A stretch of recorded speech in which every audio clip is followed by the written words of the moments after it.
Hi hello ಎಲ್ಲರಿಗೂ ನಮಸ್ಕಾರ. Welcome back to my YouTube channel. ಇದು ಬಂದು ಡೇ 5ನ ಹರ್ಲಿ ವೇಕಪ್ ಚಾಲೆಂಜ್ ಆಗಿರುತ್ತೆ. ಹರ್ಲಿ ವೇಕಪ್ ಚಾಲೆಂಜ್ ಅಂತ ಹಾಕ್ತಾಯಿದ್ದೀನಿ. ಆದರೆ ವೀಡಿಯೋಸಲ್ಲಿ ನೋಡ್ತಾ ಇದ್ದರೆ ಬರೀ ಮನೆ ಕೆಲಸ ಮಾಡೋ ವೀಡಿಯೋಸೇ ಅಪ್ಲೋಡ್ ಮಾಡ್ತಿರೋದಕ್ಕೆ ನನಗೆ ಒಂಥರ ಮುಜುಗರ ಆಗ್ತಾಯಿದೆ. ಏನಪ್ಪ ಮನೆ ಕೆಲಸ ಎಲ್ಲರೂ ಮಾಡ್ತಾರೆ, ಅದೇನು ಜನಗಳಿಗೆ ಯೂಸ್ ಇಲ್ಲ.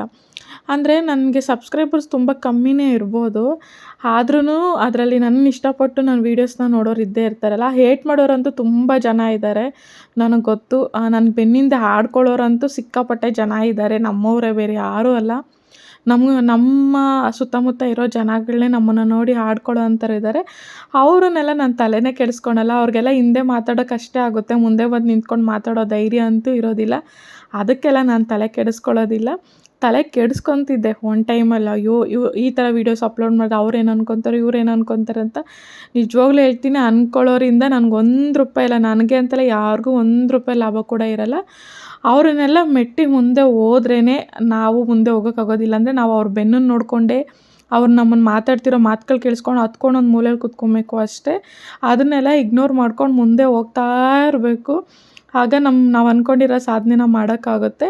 ಈಗಲೂ ಅಷ್ಟೇ ನನ್ನ ವೀಡಿಯೋಸ್ನ ನೋಡಿ ನನ್ನ ಹಿಂದೆ ತುಂಬ ಜನ ಮಾತಾಡ್ಕೊತಾರೆ. ಅದಕ್ಕೆಲ್ಲ ನನ್ನ ಟೆನ್ಷನ್ನೇ ಆಗೋಲ್ಲ.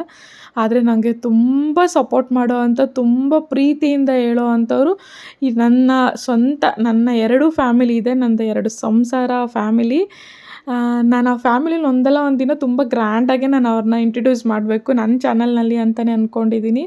ನಾನು ಸ್ವಲ್ಪ ದಿವಸ ಬೇಡ ಬಿಡು, ಯೂಟ್ಯೂಬ್ ಮಾಡೋದೇ ಬೇಡ ಅಂದ್ಬಿಟ್ಟು ನಾನು ಸುಮ್ಮನೆ ಬಿಟ್ಬಿಟ್ಟಿದ್ದೆ ನಾನು. ಆದರೆ ಅವ್ರು ನನಗೆ ಕೇಳ್ತಾಯಿದ್ರು, ಯಾಕೆ ವೀಡಿಯೋಸ್ ಅಪ್ಲೋಡ್ ಮಾಡ್ತಿಲ್ಲ ಅಂದ್ಬಿಟ್ಟು. ಆ ಥರ ಒಂದಿಬ್ಬರು ನನ್ನ ಮೋಟಿವ್ ಮಾಡಿದಾರಲ್ಲ, ನಂಗೆ ಅಷ್ಟೇ ಸಾಕು. ನಂಗೆ ಅವರೇ ದೊಡ್ಡ ಸಬ್ಸ್ಕ್ರೈಬರ್ಸು. ಮುಂದೆ ನನಗೆ ಒಳ್ಳೆ ಒಂದು ಇದು ಆಗೇ ಆಗುತ್ತೆ ಅಂತ ಭಗವಂತನ ನಂಬಿದ್ದೀನಿ, ನಿಮ್ಗಳನ್ನ ನಂಬಿದ್ದೀನಿ.